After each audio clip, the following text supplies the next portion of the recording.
नमस्कार विद्यार्थी मित्रों, कक्षा 8 विषय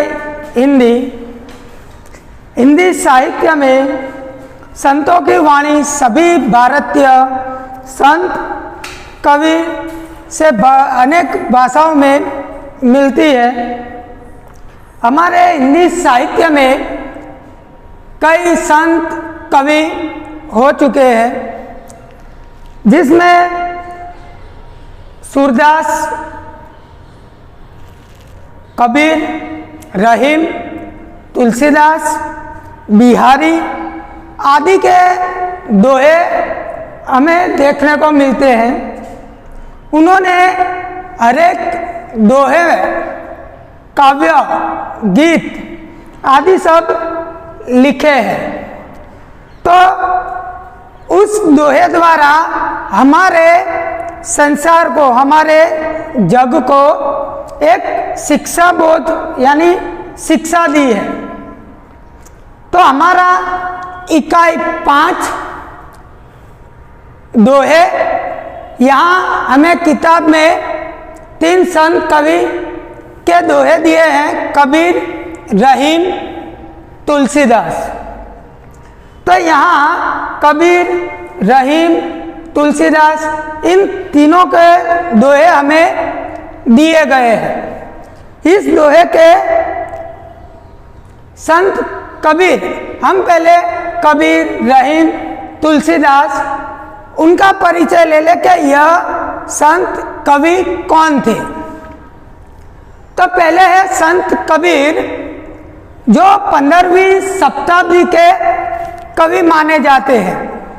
15वीं शताब्दी के वे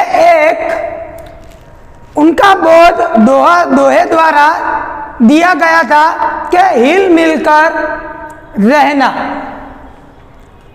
इसका उपदेश दिया है।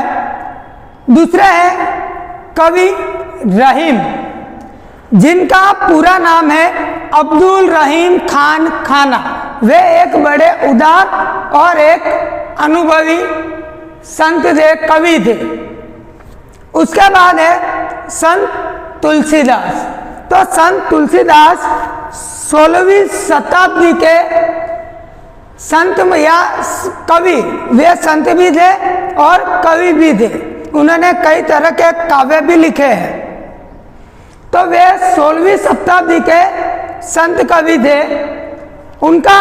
वे एक प्रसिद्ध राम भक्त कवि थे और राम को अपना सब कुछ मानते थे, इसीलिए वे राम भक्त कवि हो चुके हैं। उनका एक प्रसिद्ध ग्रंथ है रामचरितमानस। उनका आज भी वह ग्रंथ लोकप्रिय है। विद्यार्थी मित्रों, यहाँ कबीर, रहीम, तुलसीदास जिनका परिचय आपको परीक्षा में पूछा जाता है, जैसे कि कबीर कौन सी शताब्दी में हो चुके, तो 15वीं शताब्दी में हो चुके। कबीर रहीम का पूरा नाम क्या था, तो कबीर रहीम का पूरा नाम अब्दुल रहीम खान खाना। आपको एक वाक्य में या खाली जगह के तौर पर पूछा जाता है। तुलसीदास का भी प्रश्न आपको पूछा जाता है, खाली जगह में भी पूछा जाता है, जैसे कि तुलसीदास किसके भक्त थे, या तुलसीदास खाली जगह के भक्त कवि थे, तो राम के वे भक्त थे। ऐसा पूछा जाता है कि तुलसीदास के प्रसिद्ध ग्रंथ का नाम बताइए। तो तुलसीदास के प्रसिद्ध ग्रंथ का नाम है रामचरितमानस। तो यहाँ हमें इकाई 5 में दोहे कबीर, रहीम, तुलसीदास के दिए हैं। तो यहाँ पहले हम काव्य यानी कि दोहे का गान करेंगे, बाद में उसका भावार्थ यानी समझूती देखेंगे। तो पहले इस दोहे की शुरुआत करने से पहले उसके कुछ शब्दार्थ देख लीजिए, जो आपको किताब में नहीं दिया। आपको किताब में शब्दार्थ दिए हैं, लेकिन कुछ यहाँ साईं, तो साईं शब्द का अर्थ होता है ईश्वर, प्रभु, भगवान, अल्लाह। नर, नर का अर्थ होता है मनुष्य, इंसान। प्रकृति यानी स्वभाव, विष यानी जहर, मोल यानी कीमत, भाव, हर्ष यानी खुशी, उमंग, नैनन यानी नयन, नेत्र, आंखें, कंचन यानी सोना, खैर यानी कुशल, भुजंग यानी सांप, उद्यम यानी परिश्रम। तो इस दोहे में कबीर, रहीम, तुलसीदास जी ने अपने जीवन मूल्यों को बताया है, हमें एक शिक्षा बोध प्राप्त करवाया है। उनके जीवन मूल्य क्या है जिस अपने दोहे द्वारा लोगों को दिया है? तो एक तो दान प्रियता, संतोष, समानता, संगति की महत्ता, विनम्रता, परिश्रम और प्रेम। इस दोहे में यह सारे जीवन मूल्यों हमें दिखाए गए हैं। यहाँ कबीर, रहीम, तुलसीदास आदि सबने हमारे लोगों को, जग संसार के लोगों को एक शिक्षा प्रदान की है अपने दोहे द्वारा। पहले के समय में क्या था, 16वीं शताब्दी में के लोगों के बीच कई सारे झगड़े, कई सारे भेदभाव, वे सब होता रहता था।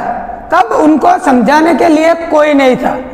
तब यह संत कबीर, तुलसीदास, रहीम, यह सब ने अपने दोहे द्वारा लोगों तक अपनी बातें पहुंचाई, अपनी गलतियों पर, यानी जब हिंदू मुस्लिम की गलतियों पर उन्होंने कई सारे उपदेश दिए कि यह करना ठीक नहीं है, मिलजुल कर रहना चाहिए, भेदभाव नहीं करना चाहिए, एक दूसरे की मदद करनी चाहिए, आदि सब उपदेश दिए गए हैं दोहे द्वारा।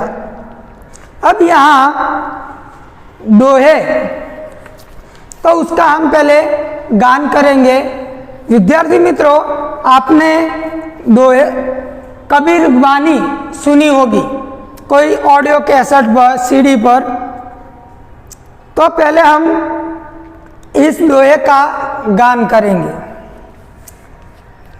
साईं इतना दीजिए जहाँ में कुटुम समाए, मैं भी भूखा ना रहूं, साधु न भूखा जाए, कबीरा साधु न भूखा जाए।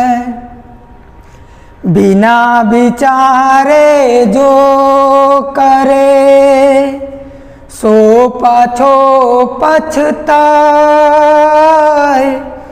काम बिगाड़े आपनो, जग में होत हंसाए, कबीरा जग में होत हंसाए।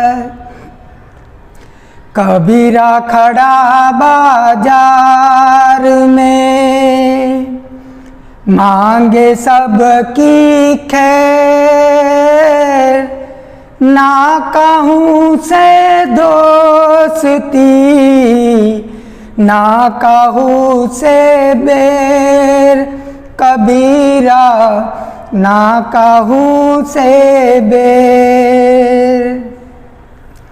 रही मन वे नर मर चुके, जे कहूँ मांगन जाही,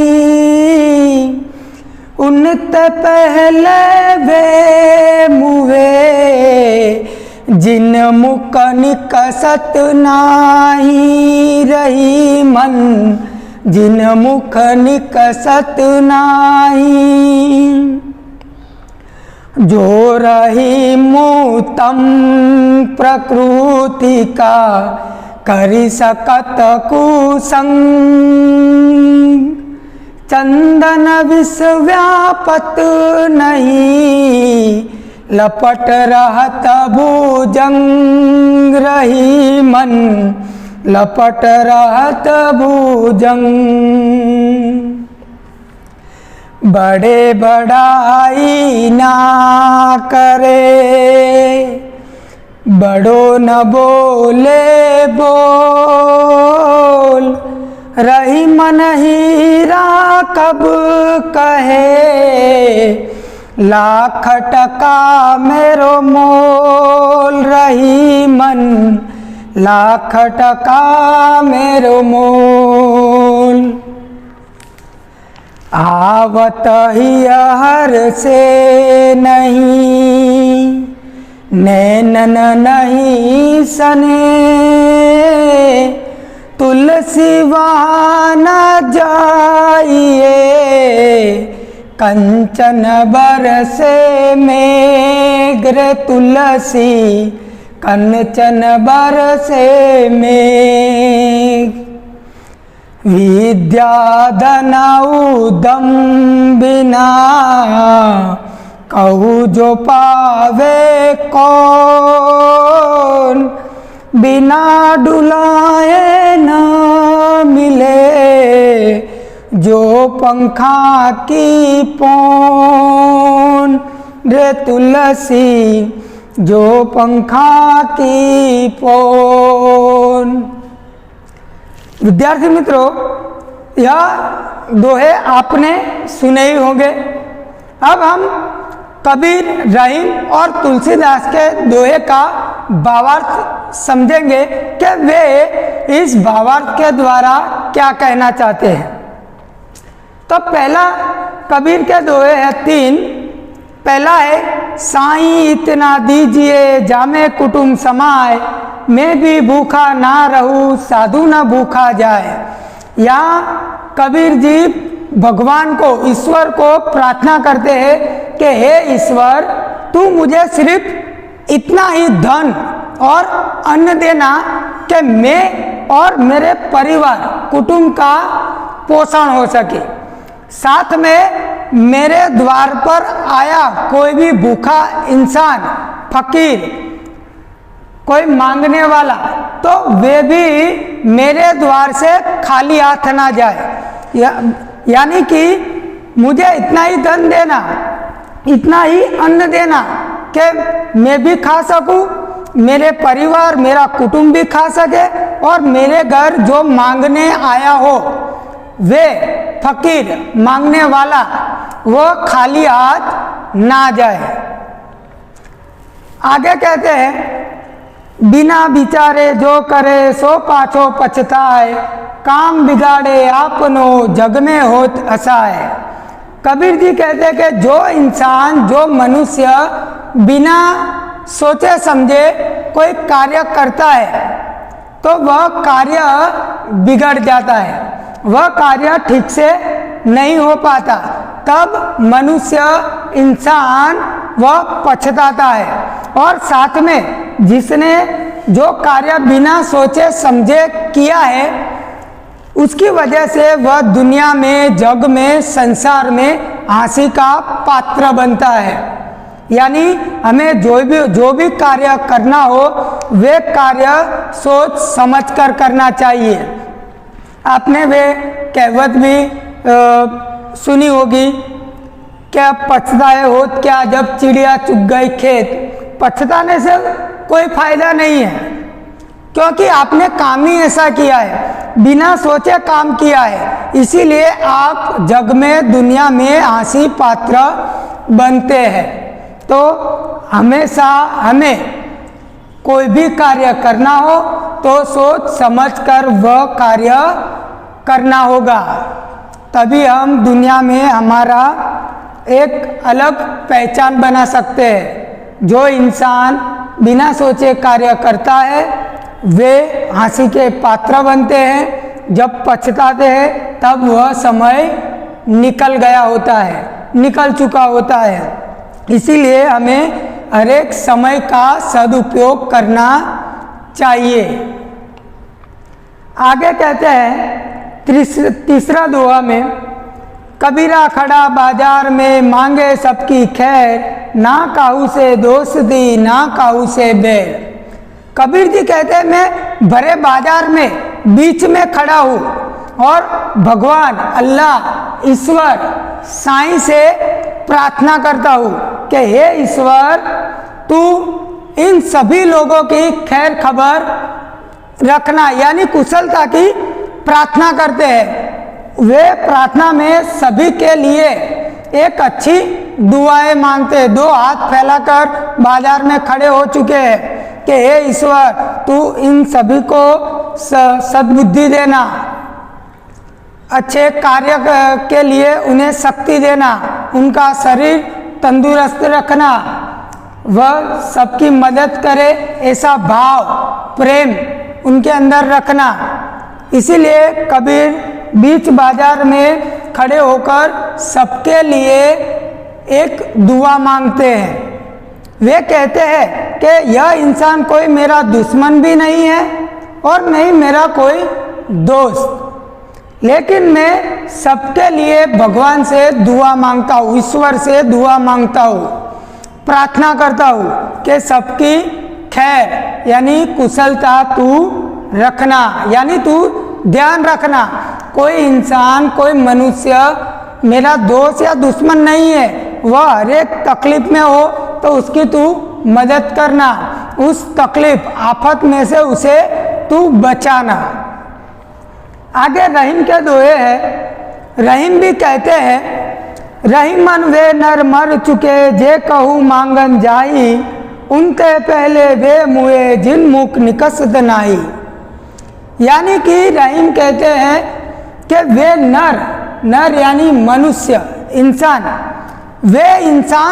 वे मनुष्य पहले मर चुका है, जो इंसान दूसरे लोगों की मदद नहीं करता, जो इंसान उस इंसान के पास कुछ मांगने आया है और वे इंसान जो मांगने वाला आया है उस इंसान को कुछ नहीं दे सकता, उसको भगा रहा है, उसकी बेइज्जती कर रहा है, उसका अपमान कर रहा है, वे इंसान मांगने वाले से कई सारे नीचे हैं।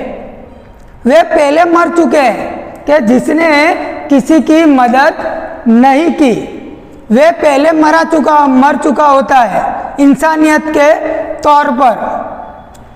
इसीलिए रहीम कहते हैं कि कोई भी आपके द्वार पर मांगने आए तो उसे बन सके उतनी मदद करो, उसकी तकलीफ को समझो। लेकिन वे मनुष्य मर चुके हैं जो मांगने आए व्यक्ति को कुछ नहीं देते, उसे भगा देते हैं, उसकी बेइज्जती करते हैं, तो वे इंसान पहले मरा चुका होता है। दूसरे दोहे में कहते हैं, जो रहीम उत्तम प्रकृति का करी सकत कुसंग, चंदन विष व्यापत नहीं लपट रहत भुजंग। यहाँ हमें उदाहरण दिया है भुजंग का। भुजंग का अर्थ होता है सांप। विद्यार्थी मित्रों, आपको परीक्षा में भी यह प्रश्न पूछा जाता है कि भुजंग और चंदन के उदाहरण द्वारा रहीम जी हमें क्या कहना चाहते हैं। तो यहाँ स्वभाव के बारे में रहीम जी कहते हैं कि जिस प्रकार उत्तम प्रकृति का व्यक्ति, जो अच्छे स्वभाव वाला व्यक्ति होता है, उस पर कोई भी बुराइयों की संगति का असर नहीं होता। जैसे कि एक चंदन वृक्ष बहुत सुगंधीदार होता है, वह हर एक पवित्रता की दृष्टि से उसे देखा जाता है, हर एक अच्छे काम में उसका उपयोग होता है। तो उस चंदन के वृक्ष पर सांप भुजंग लिपटे रहते हैं, फिर भी चंदन की सुगंध वैसी होती है। सांप तो जहरीला होता है, तो उसका जहर चंदन में नहीं आ सकता, क्योंकि ऐसे ही इंसान जो अच्छी प्रकृति का हो, अच्छे स्वभाव वाला इंसान हो, तो उसको किसी भी व्यक्ति की कुसंगति खराब गुण वाला व्यक्ति उसमें नहीं आ सकता, उसकी संगति हो ही नहीं सकती। और विद्यार्थी मित्रों, हमारे अंदर हमारी मर्जी है कि कौन से गुण लेने चाहिए और कौन से गुण नहीं लेने चाहिए। हर एक कवियों ने भी हिंदी साहित्य में समझाया है कि हमें सद्गुणों को अपनाना चाहिए, बुरे गुणों को दूर करना चाहिए, बुरे गुण लेने नहीं चाहिए। तो हमेशा हमें अच्छे गुण प्राप्त करने चाहिए। तो यहाँ भी भुजंग और चंदन, यानी भुजंग यानी सांप, सांप के द्वारा के जैसे सांप एक जहरीला होता है, चंदन के वृक्ष पर लिपटा हुआ होता है, फिर भी चंदन को कोई उसकी असर नहीं दिखाई देती, वह चंदन पहले की तरह सुगंधीदार ही होता है। तो हमें भी कई सारे लोगों के बीच बैठना उठना होता है, तो वह हमारे अंदर है कि उसके खराब गुण हो तो वह हमें नहीं लेना चाहिए, यानी कुसंगति में हमें नहीं पड़ना चाहिए। हमेशा अच्छी संगति वाली व्यक्ति के साथ ही उसके स्वभाव, उसकी प्रकृति हमें हमारे अंदर उतारनी चाहिए। तीसरा दोहा में वे बताते हैं, बड़े बड़ाई ना करे, बड़े न बोले बोल, रही मन हीरा कब कहे, लाख टका मेरा मोल। तो यहाँ भी रहीम जी ने उदाहरण दिया है हीरे का, कि बड़े लोग, अच्छे इंसान जो सबकी मदद करते हैं, सबके काम में आते हैं, जो बड़े हैं, वे अपनी व्याख्या यानी अपनी तारीफ खुद नहीं करते। बड़े बड़ाई ना करे, बड़े न बोले बोल, वह ऊंचे ऊंचे स्वर से अपनी प्रशंसा नहीं करते। यहाँ उदाहरण दिया गया है हीरे का। तो हीरा आपने देखा होगा, तो हीरा कभी कहता है कि मेरा मोल लाख रुपए है, कि कई गुना हजार है, कई करोड़ों में मैं बिकता हूँ। वह हीरा देखने से ही पता चल जाता है कि इसका मूल्य कितना है, इसकी कीमत कितनी है। इसे अंत में कहा है, लाख टका मेरा मोल, रही मन हीरा कब कहे, लाख टका मेरा मोल। हीरा कभी अपनी कीमत नहीं आंकता। इसी तरह कोई अच्छा इंसान जो बड़ा है, सबकी मदद करता है, वह कभी अपनी प्रशंसा अपने मुख से नहीं बताता, उसके कार्य से ही उसका कार्य हमें देखने को मिलता है। ये रहीम जी ने कई सारे उदाहरण देकर हमें बताया है। आगे तुलसीदास के दोहे हैं। तुलसीदास भी हमें बताते हैं, आवत हिया हर से नहीं, नैनन नहीं सने, तुलसी वहाँ न जाइए, कंचन बरसे में। तुलसीदास वहाँ नहीं जाना चाहते कि जो इंसान, हम मेहमान अतिथि के रूप में दूसरे के घर गए हो और वह हमें देखकर प्रसन्न ना हुए, वो निराश देखने को मिले, उसको हमारा आना अच्छा न लगे, तो उसके घर भले वह अमीर क्यों ना हो, पैसेदार क्यों ना हो, धनवान क्यों ना हो, लेकिन उसके घर जाना नहीं चाहिए। जो हमारा स्वागत न कर सके, जिसको अच्छा ना लगे, तो उसके घर हमें नहीं जाना चाहिए। भले न चाहे वह कितना भी अमीर हो, कितना भी बड़ा इंसान हो, लेकिन हमें आए हुए देखकर, अतिथि को आए हुए देखकर उसके मुख पर प्रसन्नता ना दिखाई देती हो। सिर्फ उसके घर जाना चाहिए जो इंसान हमें देखकर खुश होता है, प्रसन्न होता है, हमें आवकार देता है, हमारी प्रशंसा करता है, वैसे इंसान के ही घर जाना चाहिए। लेकिन यहाँ तुलसीदास यह कहते हैं कि उसके घर नहीं जाना चाहिए जो हमें देखकर खुश ना हो, प्रसन्न ना हो, हर्षे नहीं, उसके खुशी का भाव प्रकट ना हो। भले उसके घर सोना ही क्यों ना बरसता हो, चांदी क्यों ना बरसते हो, कितना ही अमीर क्यों ना हो, लेकिन उसके घर जाना नहीं चाहिए। अंत में कहते हैं, विद्या धन उधम बिना कहू जू पावे कौन, बिना डुलाए न मिले जा पंखा की पौन। तो यहाँ भी तुलसीदास ने उदाहरण दिया है पंखे की कि विद्या उधम, उधम यानी परिश्रम, कठोर मेहनत, मेहनत के सिवा इस दुनिया में कुछ नहीं है। हम हाथ बांधकर बैठे रहे क्या हो जाएगा हो जाएगा, तो वैसे कार्य सफल नहीं हो सकता। उसके लिए हमें कठोर मेहनत करनी पड़ती है, कठोर परिश्रम करना पड़ता है। विद्या को प्राप्त करने के लिए हमें कई सारी सफलता प्राप्त करने के लिए हमें कठोर मेहनत करने की आवश्यकता बनी रहती है। जिस प्रकार पंखे की हवा, आपने वो हाथ पंखा देखा होगा, हाथ से चलाने वाला गोल गोल घूमता है, तो उसको हम गोल गोल घुमाते हैं तभी उसकी हवा हमें गर्मी में से राहत देती है। हमें उसमें भी मेहनत करनी पड़ती है। जैसे कि आपको पढ़ाई में तेज बनना हो, अच्छे नंबर प्राप्त करने हो, तो उसके लिए हमें अच्छी तरह से पढ़ाई करनी पड़ती है, उसमें मेहनत करनी पड़ती है, तभी हम अच्छे नंबर से पास हो सकते हैं। तो यहाँ तुलसीदास जी ने भी हमें उदाहरण द्वारा समझाया है कि हर एक इंसान को मेहनत करनी चाहिए, मेहनत के बिना कुछ नहीं है। तो विद्यार्थी मित्रों, यहाँ कबीर, रहीम, तुलसीदास के दोहे दिए गए हैं और जो 15वीं शताब्दी में जो लोग अपनी गलतियों को मानते नहीं थे, उनको इस दोहे द्वारा उनके जीवन मूल्यों को समझाया गया है।